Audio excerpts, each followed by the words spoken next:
Do you know who your target customer is? Do you know what they want? Do you know what your competition is doing about it? In today's video, we're going to be answering all these questions and more by talking with a marketing research pro.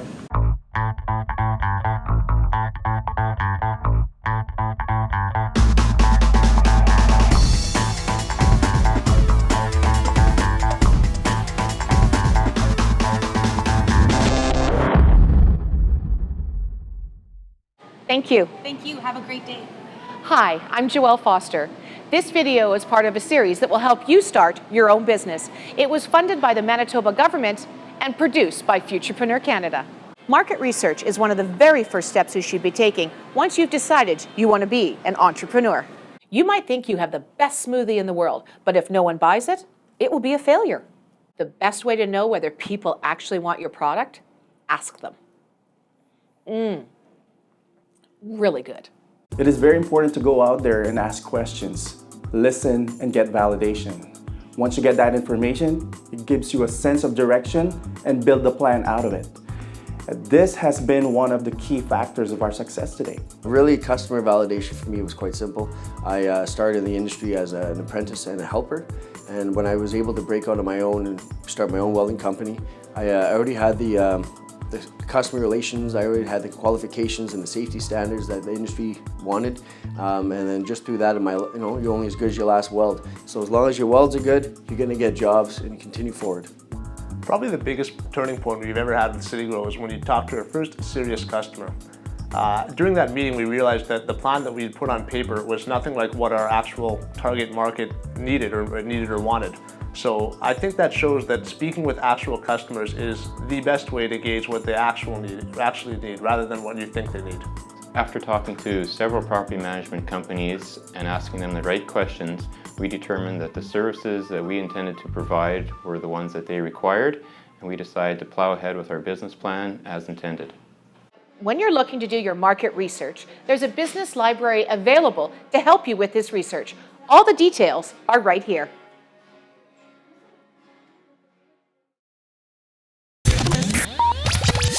Understanding your target market boils down to 4 basic concepts: demographics, lifestyle, behavior, and scope.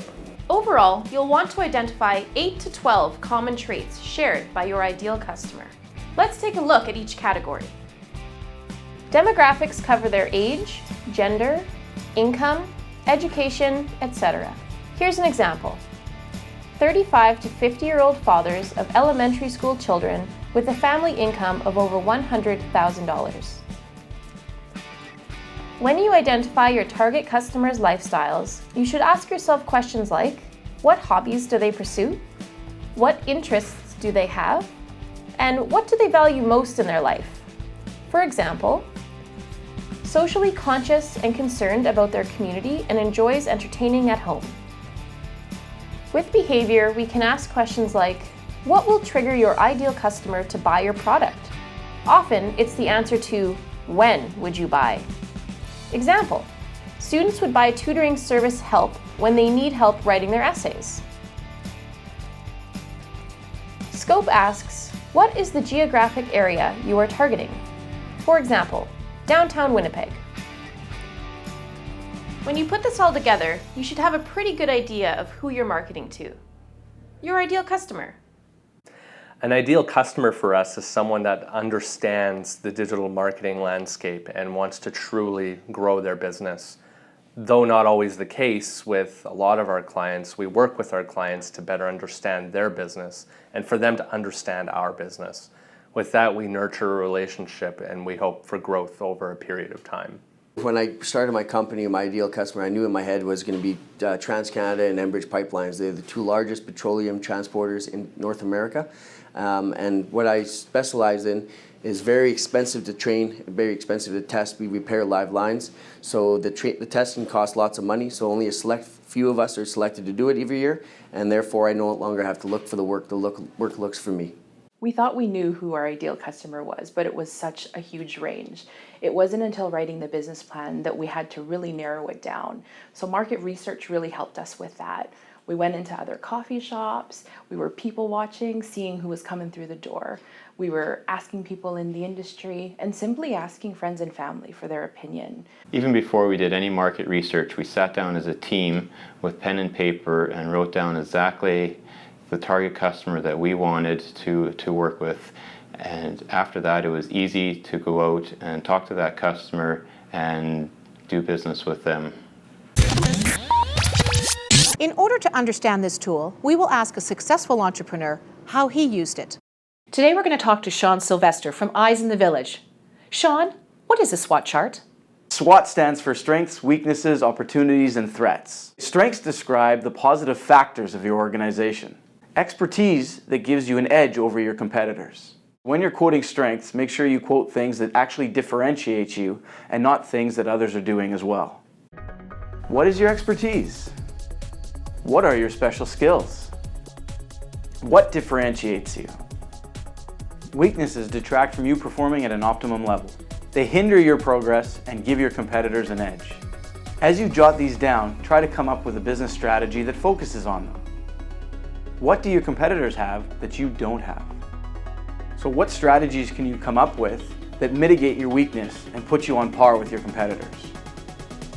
Opportunities are beyond your control, but they also open up potential opportunities for business and marketing. Look at consumers, economic conditions, weather factors, perceptions, politics, etc. What's out there that you can capitalize on and make yourself look better than your competitors? Threats are anything that puts your marketing strategy in jeopardy or your business at risk. Even your competitors are a threat to you. You need to outperform them. You may want to classify these threats as seriousness of harm or likelihood. The SWOT analysis is a great tool for you to identify how your company is performing in your respective market. This means that you can find gaps in what your competitors are doing and find ways to take advantage of those opportunities. Let's start with strengths. If we're talking about strengths on a SWOT chart, a couple of examples you might have might be something like the experience of your personnel, the location of your store or storefront or office, maybe some sort of trade secrets you have that your competitors don't have. As we move on to weaknesses, you may find things come up like your brand has no recognition in the market yet. You have an inexperienced management team, and you have a relatively small promotional budget in relation to what your competitors have at their disposal. As we move into opportunities, we're looking for things that you can capitalize on, so things like local events. Perhaps you've noticed a changing buying habits in your consumers. Or you may accidentally stumble upon a new sales channel that you could take advantage of. Those are all opportunities you might be able to leverage in your SWOT analysis. As we move into threats, we want to look at things that actually can harm the business. Things like lack of funding, having to develop a new market if it's something that's never been done before, or legal or socioeconomic issues as well. I think the reason why a SWOT analysis is important is because as entrepreneurs, we often fall in love with the ideas of what we're doing in our business. The SWOT analysis allows us to take an in-depth look at our business and be clear on the threats that are present in our business, the things that can derail us, the things that we need to watch out for. So rather than just loving the business, we can take an in-depth look at the things we need to be careful for and the landmines that might be sitting out there waiting for us. In my opinion, I think you should be doing the SWOT analysis all the time, reevaluating where you are in the market, how you're competing against your competitors. I think that the more you look at this, it's an organic process. It's not something that's done quarterly or annually or monthly. You're doing it all the time. You should always be looking at your business, how you can be better, how you can be stronger, and how you can continue to gain market share within that business. One area of marketing that all entrepreneurs should develop while writing their business plan is branding. In order to do this well, you must understand what branding is. To help with this, let's talk to an expert. Thank you, Derek, for coming here to talk to us about branding. Absolutely, my pleasure. So, what are some of the common misperceptions around branding? Ultimately, a lot of people think brand is a logo or brand is a tagline. But really, the difference between brand is very clear when you start describing, okay, what is marketing or advertising or public relations? Marketing is a direct communication with somebody that you're trying to engage. So this is like direct mail or a trade show booth or an email. And advertising is a very loud message. You're shouting it out to anybody that'll listen. And then lastly, you have public relations, which is really engaging all of your stakeholders in a conversation. It's typically less planned than the other two.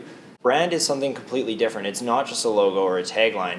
Brand is the impression that all of those things leave on your stakeholders when you're done. So once you've said something, what is the mindset that your consumer or your employees are leaving with? How do they feel about what you are?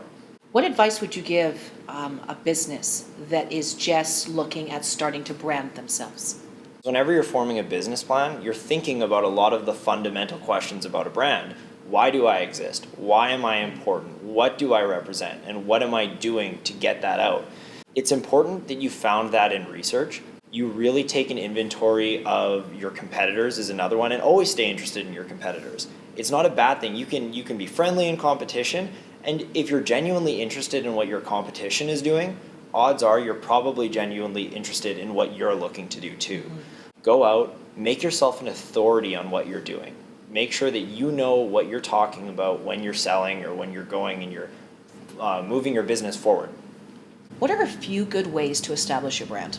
Establishing a brand is probably the most important thing. I mean, it's the reason why you pay $1.25 more for Coke than you do for cola, right? If you want to look at the actual equity of it, it's all in the brand, and that's all in the perceptions of the people around you. So first and foremost, invest in your stakeholders. It's easy for somebody that's a decision maker to say, okay, you know what, I want to do a brand, I don't think we're moving in the right direction.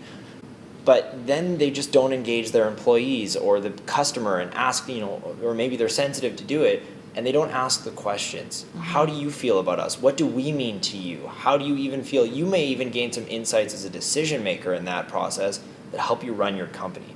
But the truth of the matter is the deliverable that comes out of a branding project is often a well-defined set of rules, mission, vision, your messaging structure, your color palette systems, how you look, how you sound, and how you feel.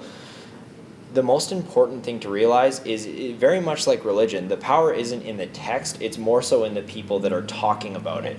They have the power to really cement an idea in the minds of the people around them, so you have to invest in your stakeholders.